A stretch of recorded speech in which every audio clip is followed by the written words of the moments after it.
Morgan Wiley, c'est quelqu'un qui s'attaque à la peinture.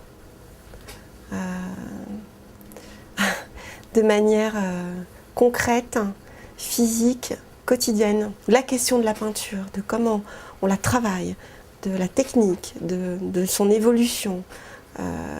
C'est quelqu'un qui s'y confronte et qui se la prend dans la gueule tous les jours.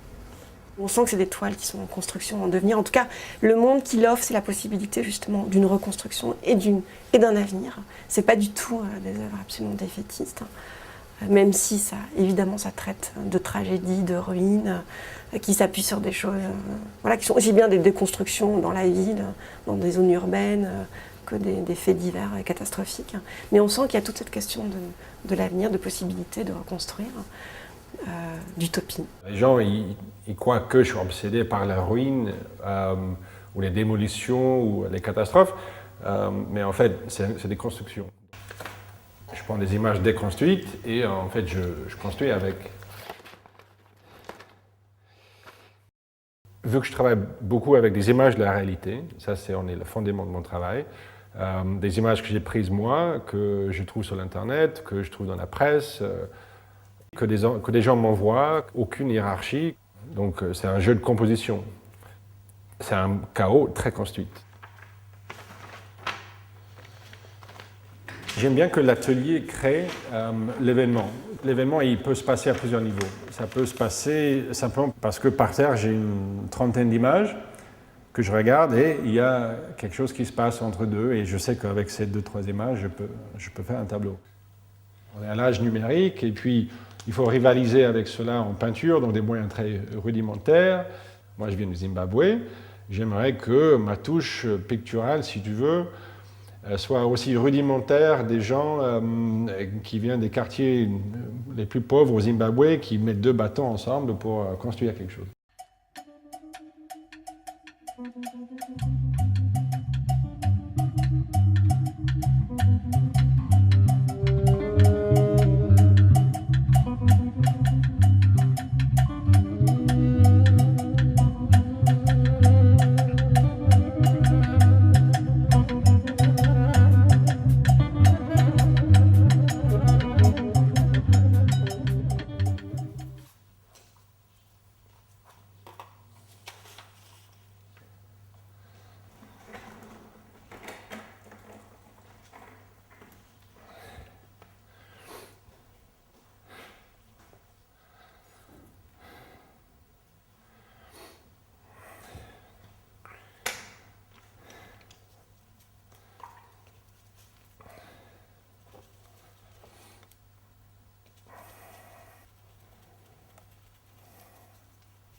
Il me faut toujours au minimum 2 images pour faire un tableau.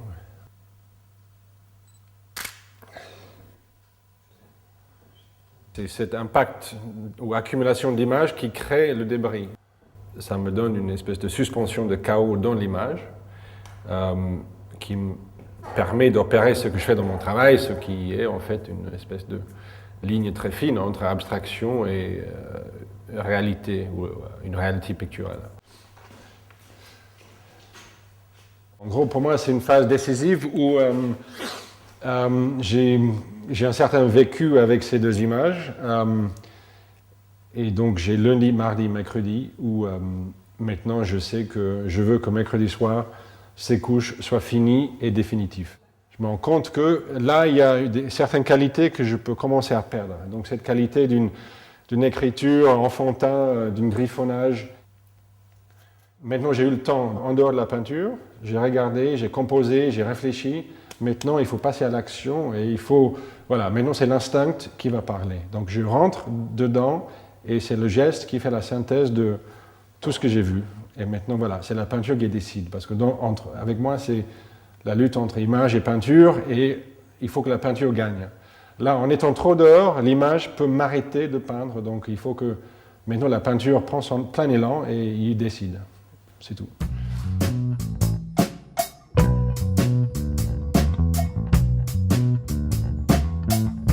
Ça implique que je suis à l'écoute de mon tableau, je suis à l'écoute des traits de pinceau que je mets sur la toile et que c'est ça qui dicte où je peux aller. C'est dans ce sujet que je m'épate et que je trouve plein d'écritures et que franchement, je prends mon pied quand je travaille, c'est juste génial.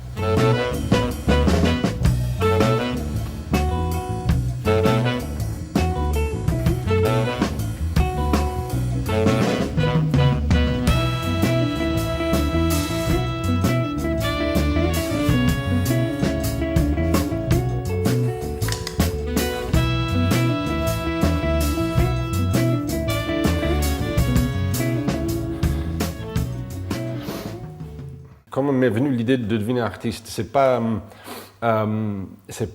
peut-être comme ça que je le dirais. Je suis arrivé assez jeune à l'école des Beaux-Arts. Pour la première fois, j'avais dans le 4e ou 3e année, je crois, vraiment un très bel espace où je me sentais libre. C'est à peu près là où j'ai commencé vraiment de produire avoir une identité visuelle ou plastique. J'ai compris que voilà, si tu n'as pas la conviction d'une idée, tu ne feras jamais rien. L'idée d'une œuvre peut être géniale ou sympathique, ou, voilà, parce qu'il y avait plein de gens avec plein d'idées. Tu vois.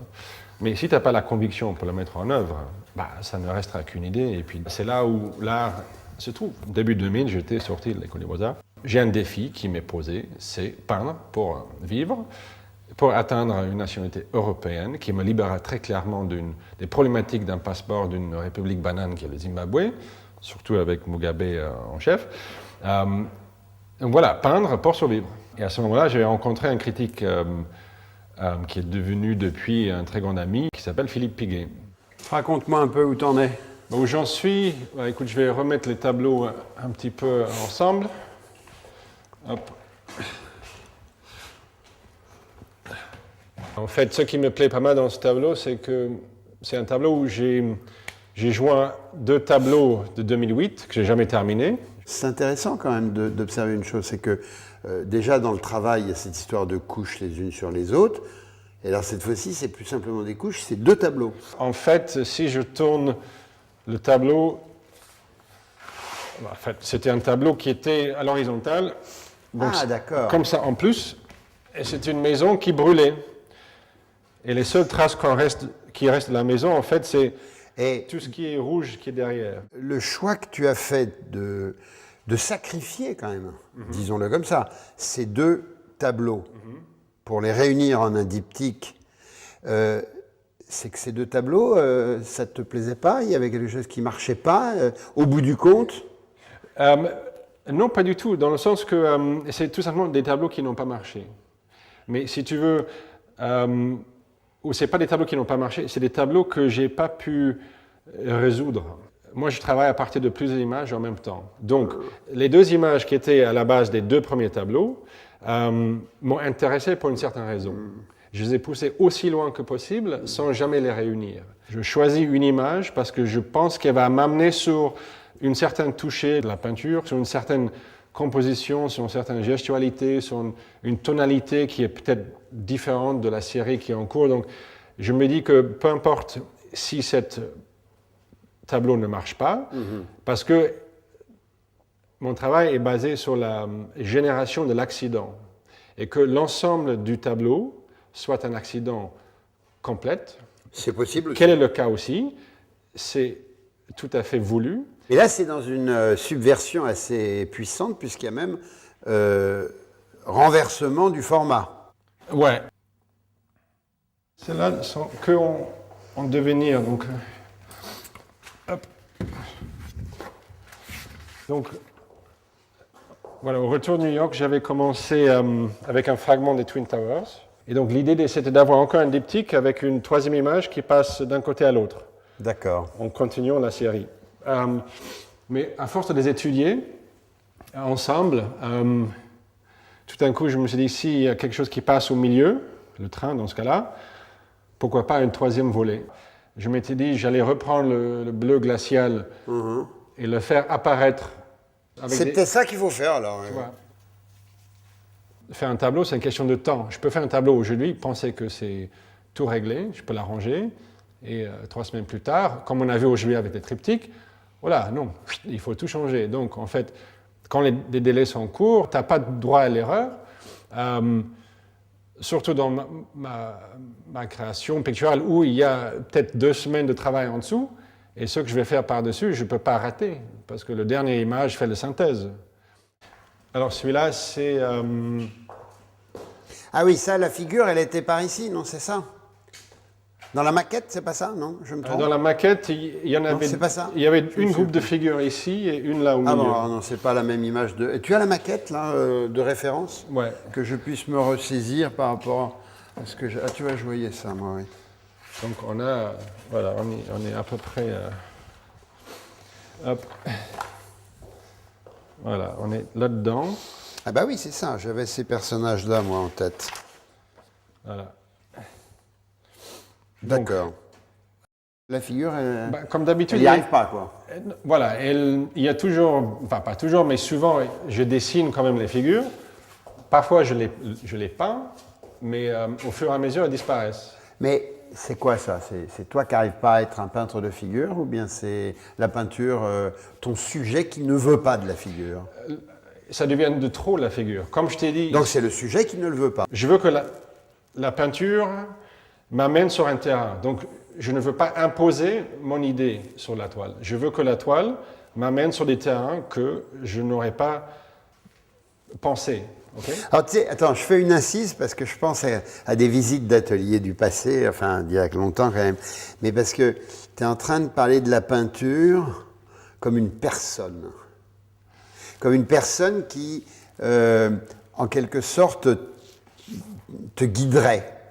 Et donc, à t'écouter, tout d'un coup, je pense à une visite, à plusieurs visites, que j'avais fait avec Gazurovski. Et Gazurovski, lui, il ne parlait jamais de la peinture, il parlait de peinture, avec un P majuscule, et il avait complètement créé une espèce de mythe, enfin une mythologie plutôt, dont peinture était l'héroïne. Okay. Et à t'écouter comme ça, tellement tu places la peinture en situation, je dirais, de personnage principal de ton activité, voilà, tout d'un coup, je retrouve des échanges.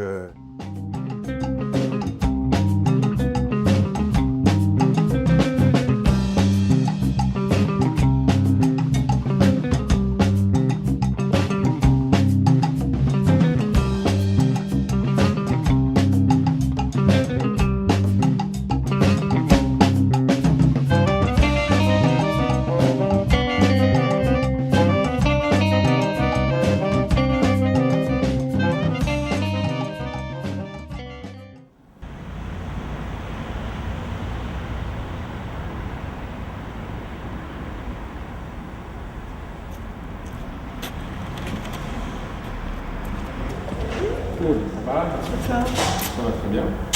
Tu as trouvé cette fois-ci? Oui, direct. Tu m'as apporté des images? Oui, tiens, ça c'est... Ceci, c'est un grand triptyque en cours que j'appelle 3 études pour une construction. Une référence directe à 3 études pour une figure à la base d'une crucifixion de Francis Bacon. J'aimerais amener plus de contraste derrière la grue au milieu. D'accord. Oui, pour l'instant, tes fonds, tu parles des fonds, c'est ça? Voilà, donc... Ils sont un peu à la Turner, d'ailleurs, tu sais. Oui, c'est ça, là, on est entre Turner et presque Alien. Ah, j'aime bien, ouais. Et il faut savoir que j'ai fait quasiment tout ce tableau dans les grisailles en pensant à une couleur que je vais souligner, qui sorte. Et je ne l'ai pas dans cette image-là. Qui sera? C'est quoi, Je l'ai fait hier, donc je ne l'ai pas encore pris en photo, mais il y a une jaune, un trait jaune qui descend le long là, qui fait 1,50 m, tac. C'est cette jaune-là, tu vois. Soit je voulais appeler ça jaune, appeler ce tableau jaune, ça fait un petit peu ironique. Les gens vont un peu dire... comme tous tes titres, en fait.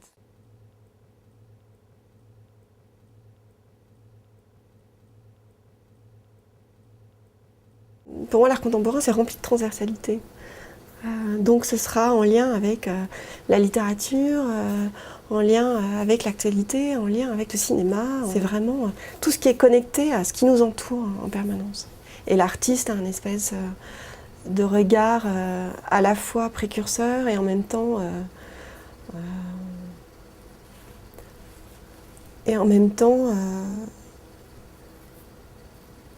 fracassant quoi, sur ce qui se passe autour. C'est aussi les écrivains, je pense à Bret Easton Ellis par exemple. Voilà, je me souviens quand j'ai vu les premières toiles de Duncan, j'ai pensé à cet écrivain par exemple.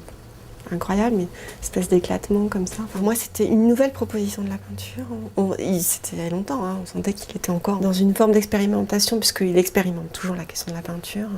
Donc ça, c'était extrêmement intéressant, cette histoire de recherche. Et puis cet éclatement, ça correspond aussi, je trouve, à la situation de l'époque, aussi politique. Enfin, voilà, je trouvais que c'était extrêmement en lien avec le monde tel qu'il était à ce moment-là et tel qu'il est encore aujourd'hui.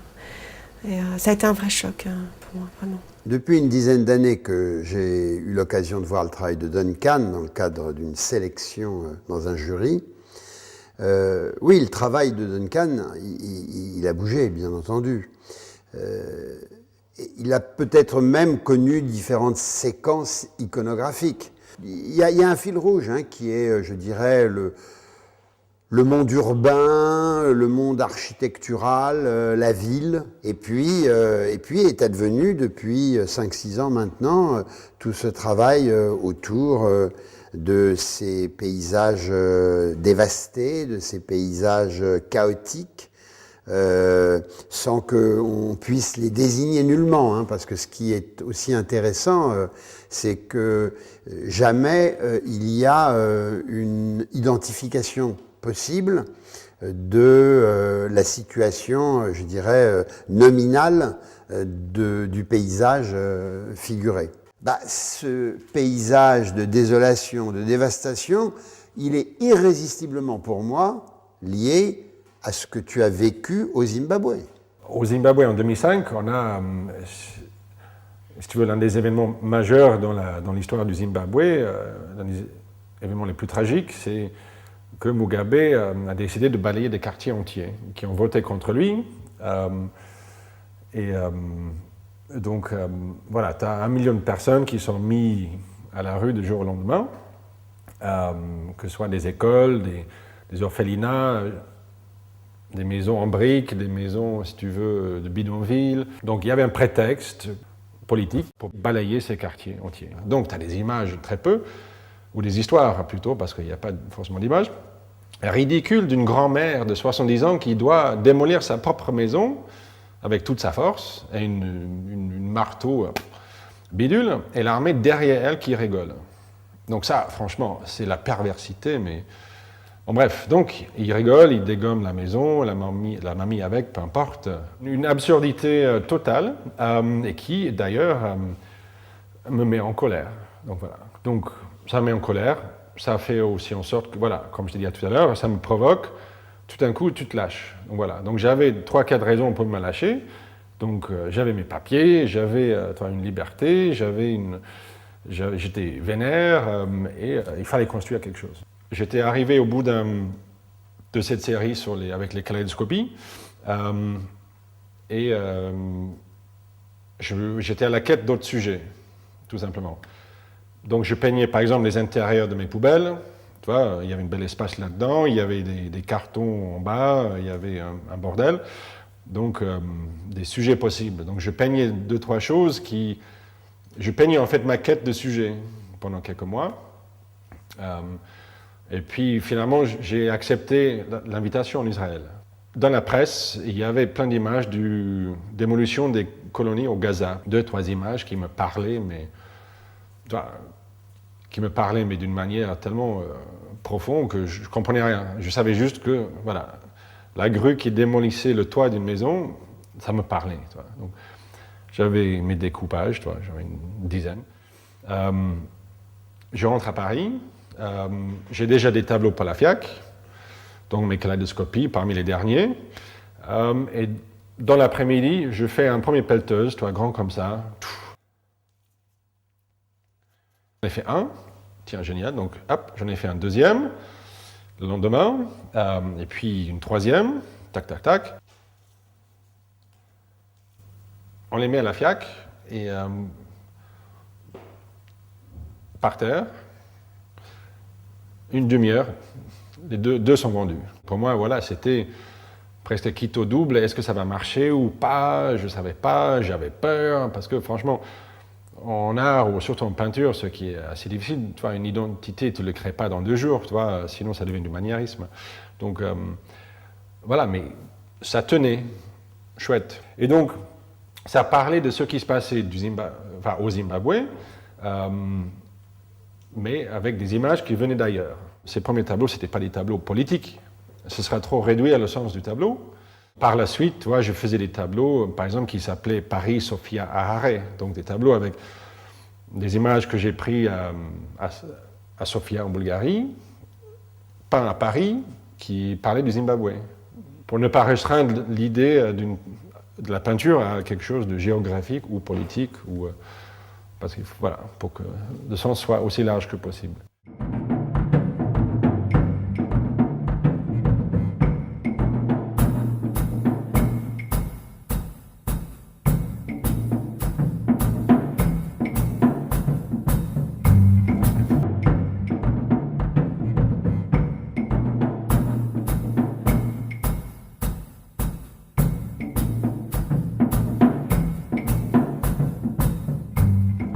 Duncan, c'est un artiste qui travaille sur un sujet essentiel. Son seul sujet, c'est la peinture. La génération de Duncan est revenue à la peinture et c'est un bonheur. Et le Centre Pompidou a exposé les chers peintres. Il y a eu des expositions où la peinture est revenue à l'honneur, même au Centre Pompidou. Et Duncan, lui, a été exposé à la fameuse exposition Dynastie, après avoir été d'ailleurs de toute façon exposé dans plusieurs endroits et plusieurs institutions importantes, mais Dynastie a remis en lumière la nouvelle génération d'artistes français peintres. On était 40 artistes et j'ai eu la chance d'être dedans. À Dynastie, j'ai exposé 5 tableaux, donc un très grand tableau au Palais de Tokyo et 4 tableaux au Musée d'Art Moderne.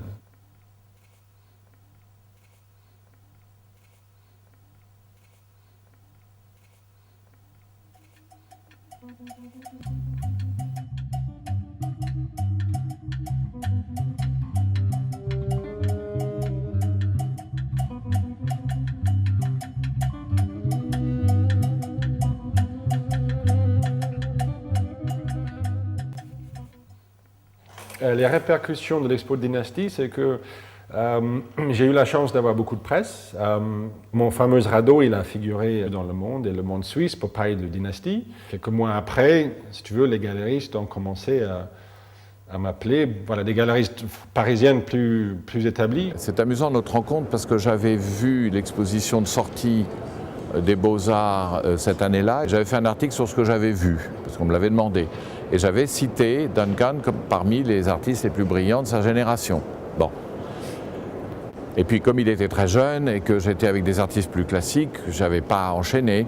Et quand je l'ai retrouvé par un ami qui est Guy Bloch-Chamfort, critique d'art, amateur d'art et même grand collectionneur, j'ai adoré sa peinture tout de suite. J'avais vu son œuvre aussi à Dynastie, j'avais conservé l'idée que le travail était formidable.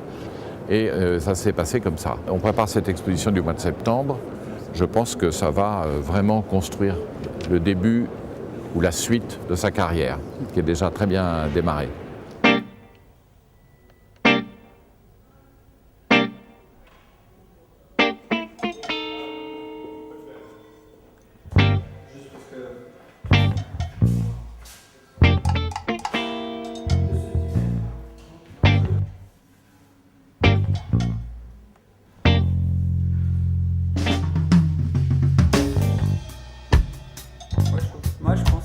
Alexandre. Mais... Là,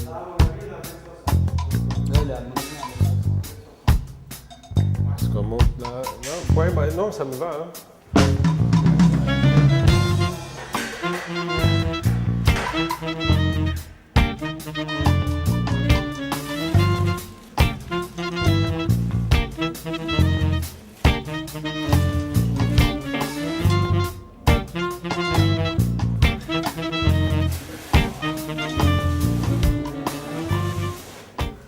Ça va, bravo, hein. Bah, écoute, T'es arrivé au bout, là? oui, merci. T'arrives tout au fond. Ça, c'est magnifique. Enfin, ils sont tous très beaux, mais celui-là, je l'adore. Ceci, je suis en train de me demander si on le met là ou... Parce que tout à l'heure, il était là. Et donc, quand il était dans la grande salle, ça faisait une belle... Comment dire? Voilà. Ok. Bah, écoute, toi, tu restes là. Donc, tu regardes ça. Moi, je vais faire l'échange. Ouais. Hop.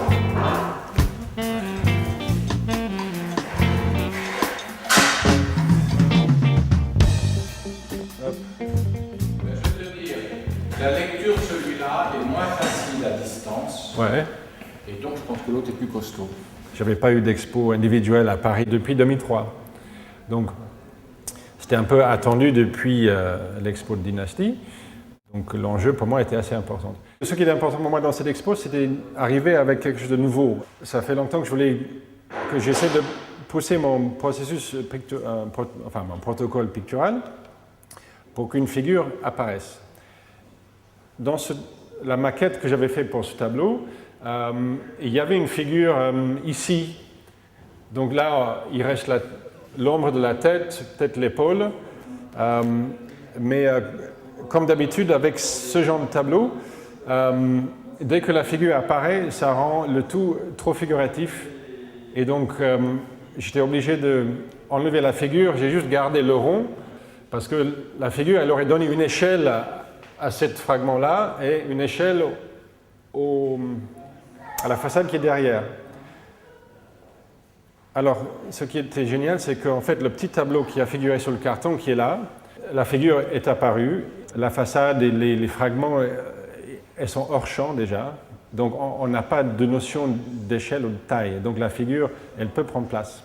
L'apparition de la figure en haut m'a permis tout de suite, en fait, de faire sortir des choses que j'ai toujours travaillé, mais en parenthèse. Il y a un an, j'avais fait des tout petites têtes de Mugabe, grands comme ça, en crayon, donc perdu sur une énorme feuille blanche. Les premiers très insistés, très réalistes, et puis bien appuyés. Et au fur et à mesure que je faisais la série, je le dégommais. Parce que si on ne peut pas la faire disparaître, je n'entends pas qu'il doit mourir, c'est pas ça, mais en tant que président, ce sera bien que ça change. Et donc, je me dis, si on ne peut pas le faire dans la vie, je vais le faire dans l'art. Donc, j'ai dessiné mes Mugabe et puis je les dégommé, tac, tac, tac, tac, tac, jusqu'à ce qu'ils disparaissent. Et puis, il y a 3-4 mois, tac, et, ouais, fais-le en peinture, imbécile. J'aimais bien le jeu sur les lunettes parce que là, voilà, j'ai dégommé le verre que j'avais peint pour retrouver la toile qui est en dessous, comme j'ai fait dans les tableaux en haut. Tandis que celui-là, voilà, je lui mets une patate à la gueule. Il y a toujours ce jeu avec la couche qui est en dessous. Donc voilà, tu peignes et puis tu enlèves qu'est-ce qu'il y a en dessous, qu'est-ce qu'il y a en dessous, qu'est-ce qu'il y a en dessous. J'ai fait mon travail, on a fait l'accrochage, je vois que ça tient. Déjà, je suis en train de voir par la suite qu'est-ce qu'il y a. J'ai juste le sentiment d'avoir juste gratté la surface. Donc, Pour retourner à l'atelier alors. pas tout de suite, non.